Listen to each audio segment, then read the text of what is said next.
नमस्कार, मैं रश्मि मेनन आप सभी का बहुत बहुत स्वागत करती हूँ आपके पसंदीदा कार्यक्रम काल भैरव साधना में।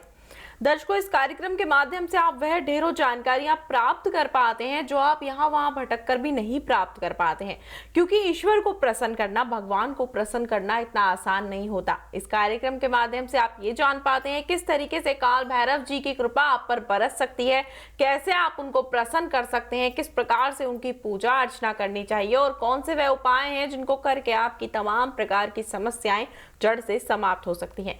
यही सब जानकारियां आज एक बार फिर से आपको देंगे, आपको बताएंगे कि कौन से काल भैरव के रूप की आपको पूजा अर्चना करनी चाहिए, किस प्रकार से साधना करनी चाहिए, कैसे उनको प्रसन्न करना चाहिए। और यही सब आपको बताएंगे। हमारे साथ एक बार फिर से स्टूडियो में मौजूद हैं जाने माने सदगुरु डॉक्टर श्री तारामणि जी। आइए इनका स्वागत कर लेते हैं। सदगुरु जी, बहुत बहुत स्वागत है आपका। धन्यवाद।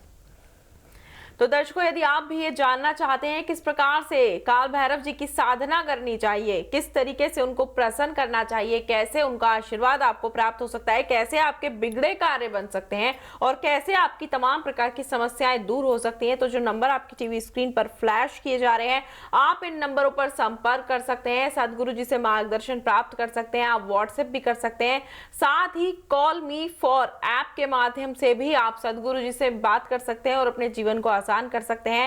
ऐप का नाम और नंबर लगातार आपकी टीवी स्क्रीन पर दिखाए जा रहे हैं। आप जरूर संपर्क करें और अपने जीवन को आसान बनाएं, क्योंकि हर कोई इतना खुशनसीब नहीं होता जिनको काल भैरव जी का आशीर्वाद प्राप्त हो जाता है। और सदगुरु जी काल भैरव जी के उपासक हैं, उनको सिद्धियों की प्राप्ति है जो कि आपका जीवन आसान बना देते हैं। काल भैरव जी के आशीर्वाद से आपके जीवन के तमाम प्रकार के कष्टों को दूर कर देते हैं। जरूर संपर्क करें, नंबर आपकी टीवी स्क्रीन पर लगातार दिखाए जा रहे हैं। तो सदगुरु जी, जैसे आप हमारे दर्शकों का मार्गदर्शन करते हैं, काफी सारे लोग हैं जिनका जीवन आपने आसान कर दिया है, उनके कष्टों को दूर कर दिया है। लोग आपके आश्रम भी आते हैं और अपने उन रोगों से मुक्ति पा लेते हैं जो सालों साल उनको परेशान करते रहते हैं। साथ ही कोई भी नकारात्मक ऊर्जा हो, घर की कोई समस्या हो, कोई विपदा हो, संकट हो, बाधा हो, उन सभी से आप उनको मुक्ति दिला देते हैं, क्योंकि आप जिस प्रकार से काल भैरव जी का आशीर्वाद आपके ऊपर है, उनकी सिद्धियां आपको प्राप्त हैं, तो आप लोगों के जीवन को आसान कर देते हैं। यदि कोई व्यक्ति काल भैरव जी की साधना करना चाहे या फिर काल भैरव जी की पूजा अर्चना करना चाहे, तो आप उनको क्या मार्गदर्शन देंगे कि उनको कौन से काल भैरव जी की पूजा अर्चना करनी चाहिए, किस तरीके से करनी चाहिए? जितने भी सांसारिक लोग हैं उनके लिए मैं सर्वप्रथम यही कहूँगा कि मेरे पास जितने भी साधक आते हैं उसमें से अधिकतर सांसारिक ही होते हैं, गृहस्थ होते हैं और उनके पास समय नहीं होता है। वो दीक्षा लेते हैं, ऊर्जा पात लेते हैं और उसके बाद अपने अपने स्थान, अपने अपने घरों पर जाकर उनकी साधना करते हैं। उन सभी को मैं सर्वप्रथम भगवान बटुक भैरव, जो भगवान भैरव के सौम्य रूप, बालक स्वरूप का दीक्षा है, वो प्रदान करता हूँ। उनकी साधना करने का उनको प्रेरित करता हूँ, उनके बारे में बताता हूँ। तो भगवान बटुक भैरव में हट तो है लेकिन उतनी उग्रता नहीं है जितनी काल भैरव में है। तो लोग भय बहुत खाते हैं उनके स्वरूप से। इतनी कथाएं हैं, इतना विध्वंस पढ़ा हुआ है उन्होंने कि भगवान भैरव मदिरा पान करते हैं, धूम्रपान करते हैं, नॉनवेज खाते हैं। तो ये सारी चीज़ें उस साधक के भाव के ऊपर निर्भर करता है कि वो साधक किस प्रवृत्ति का है, किस भाव से अपने इष्ट को पूजना चाहता है। यदि कोई व्यक्ति दूध से, केसर के दूध से, हल्दी के दूध से, मिठाई से, बर्फ़ी से, किसी भी चीज़ से, जलेबी से, किसी भी चीज़ से उनको प्रसन्न करना चाहता है तो प्रसन्न कर सकता है। तो भगवान बटुक भैरव की उपासना करनी चाहिए। जो जितने भी गृहस्थ लोग हैं उनकी उपासना कर सकते हैं। शुरुआत वो भगवान बटुक भैरव की चालीसा से कर सकते हैं, क्योंकि अगर मंत्र में उतरते हैं तो उनको गुरु दीक्षा लेनी आवश्यक हो जाती है, क्योंकि मंत्र की ऊर्जा बहुत तीव्र होती है, कोई भी व्यक्ति संभाल नहीं पाता है। तो इसलिए कोई भी व्यक्ति अगर पीड़ित है, मैं उसको ये सजेस्ट करता हूँ शुरुआत में कि रात्रि में 10 बजे से 11 बजे के बीच में या 10 से 12 के बीच में भगवान बटुक भैरव का दीपक जला के, सरसों का, उनके लिए कुछ मिष्ठान रख के उनको अर्पित करते हुए बटुक भैरव की चालीसा का पाठ करना शुरू करें और भाव से करें, हृदय से करें, क्योंकि वो हृदय से चलने वाली शक्ति है, बुद्धि से चलने वाली शक्ति नहीं है। अगर आपका भाव जुड़ जाए तो आपके सारे कष्ट तो ऐसे ही समाप्त हो जाते हैं। तो जैसे आपने एक बार चालीसा पढ़ी, फिर दूसरी बार पढ़ी, फिर तीसरी बार पढ़ी, ऐसे 2 घंटे के समय में बिना काउंट किए 2 घंटे का अलार्म लगाकर अपना जो बटुक भैरव की चालीसा है उसका पाठ करना शुरू कर दें और हृदय से करें। जो जो उसमें शब्द आ रहे हैं उसको हृदय में महसूस करें कि आप हृदय से उनसे वार्ता कर रहे हैं। और संस्कृत नहीं है, सामान्य हिंदी भाषा में है, तो सभी लोग कर सकते हैं। भगवान बटुक भैरव की उपासना करनी चाहिए, उनकी चालीसा करनी चाहिए, उनका दिया बत्ती करनी चाहिए। उसी के साथ साथ भगवान भैरव के एक स्वरूप स्वर्णाकर्षण भैरव की भी उपासना मैं करवाता हूँ। तो स्वर्णाकर्षण भैरव ऐसे हैं कि वो जीवन में स्वर्ण को आकर्षित करते हैं। स्वर्णाकर्षण का अर्थ यही है। तो स्वर्णाकर्षण मतलब अगर कोई व्यक्ति किसी विधि विधान से उनकी उपासना करता है तो उसके जीवन में वो स्वर्ण का यानी 3 गुण होते हैं, सत, तम और रज। तो तामसिक गुण की जो अधिकता लिए हुए भैरव हैं भगवान काल भैरव हैं, और भी उनके कई रूप हैं जो तामसिक लिए हुए हैं। जो राजसिक लिए हुए हैं, राजसिक लिए हुए गुणों को भगवान स्वर्णाकर्षण भैरव उनके जीवन में राजसिकता देते हैं। यानी कि उनकी उपासना के लिए आपको खप्पर का प्रयोग नहीं करना है, आपको चांदी या सोने के पात्र का प्रयोग करना चाहिए। छोटा सा कटोरी लेके या जितनी भी क्षमता अनुसार आप पात्र ले सकते हैं उस पात्र में उनको भोग देना चाहिए, ताकि जिस पात्र में आप अपने इष्ट को भोग देते हैं वो इष्ट कहीं बाहर नहीं है, वो आपके भीतर ही बैठा हुआ है। कहीं बाहर से कोई कुछ नहीं आता है, जो भीतर है वो बाहर है, जो बाहर है वो भीतर है। तो वो जो आप उसको देते हैं वो ले आके क्या करेगा, उसको चाहिए क्या, वो देगा तो आपको ही। तो एक तरीके से वो आप एक क्रिया के माध्यम से, एक विधि के माध्यम से आप बाहर से आप अपने आप को दे रहे होते हैं, क्योंकि अंततो गत्वा प्रसाद तो आप उसी का ही ग्रहण करते हैं। तो स्वर्णाकर्षण भैरव की साधना में भी यही होता है कि वो भी जब मैंने किसी को कराई है, मैं आसानी से नहीं कराता हूँ, उसकी परीक्षाएं होती हैं, और जब मैंने किसी को कराई है तो उनके जीवन में ज़मीन आसमान का परिवर्तन होना शुरू हुआ है।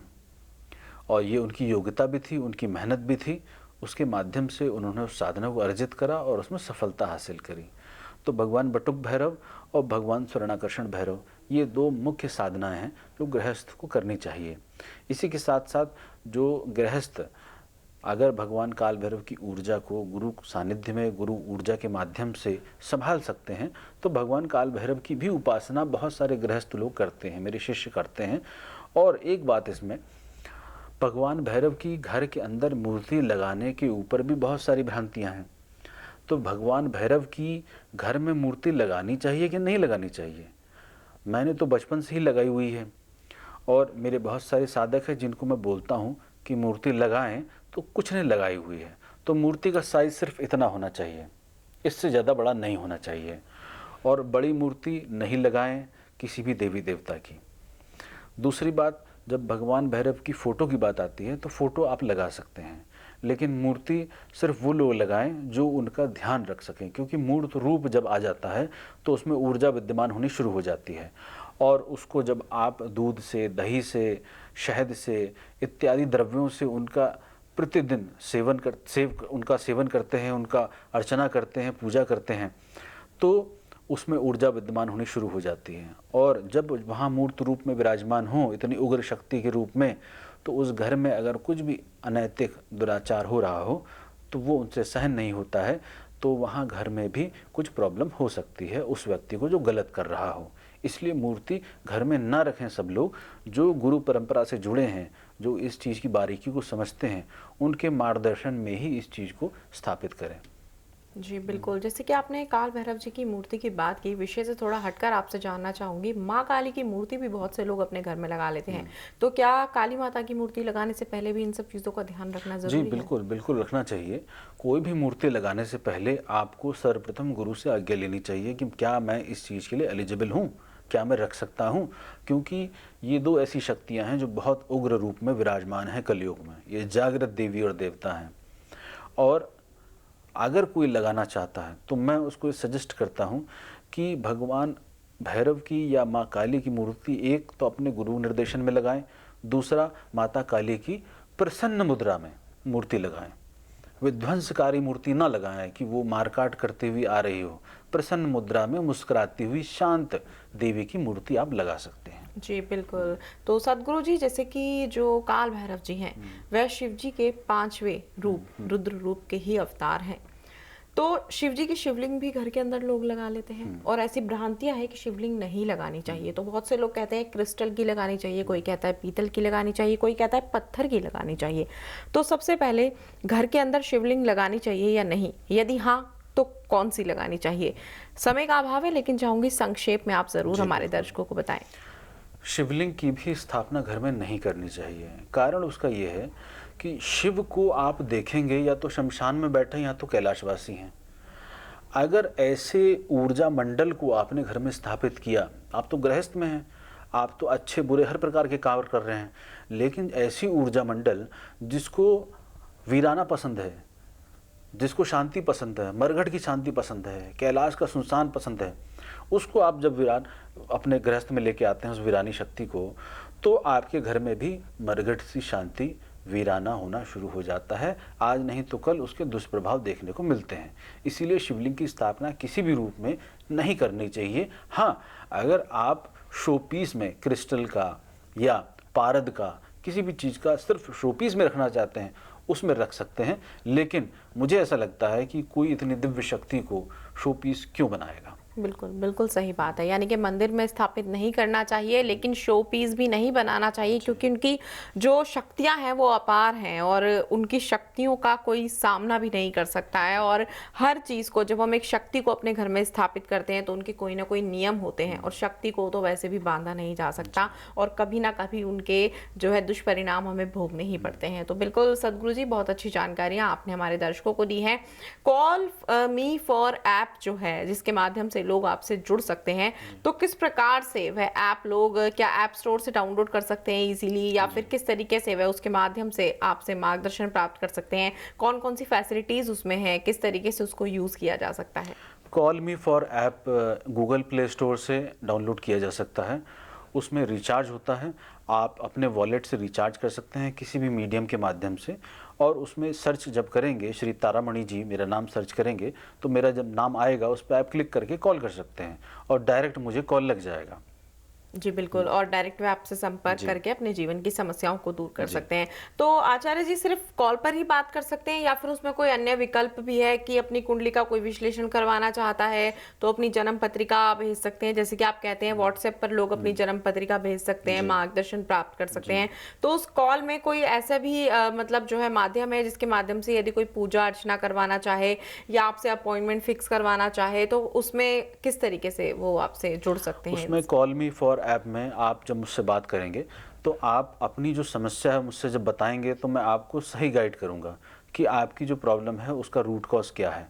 उसमें अगर आपको मुझे कुंडली भेजने की आवश्यकता है तो मैं व्हाट्सएप पे मंगा लूँगा, अगर मुझे फ़ोटो की आवश्यकता है तो मैं व्हाट्सएप पे मंगा लूँगा, और उसके साथ आपको पूरा विस्तार से समझा भी दूंगा कि आपकी परेशानी का मूल कारण क्या है और उसका उपाय क्या हो सकता है। जी जी बिल्कुल, और बहुत ही अच्छी बात है, लोगों के लिए तो बेहद आसान हो जाएगा इस ऐप के थ्रू आपसे जुड़ना और अपनी समस्याओं का निवारण प्राप्त करना, क्योंकि इतना आसान नहीं होता है ऐसे लोगों से मिलना जो हमारे जीवन को आसान बना दे, सुखमय बना दे। और खासकर जैसे आपको तो सिद्धियां प्राप्त हैं, काल भैरव जी का आशीर्वाद है आपके साथ और उन्हीं के आशीर्वाद से आप लोगों का मार्गदर्शन करते हैं, ये भी बहुत ही अच्छी बात है।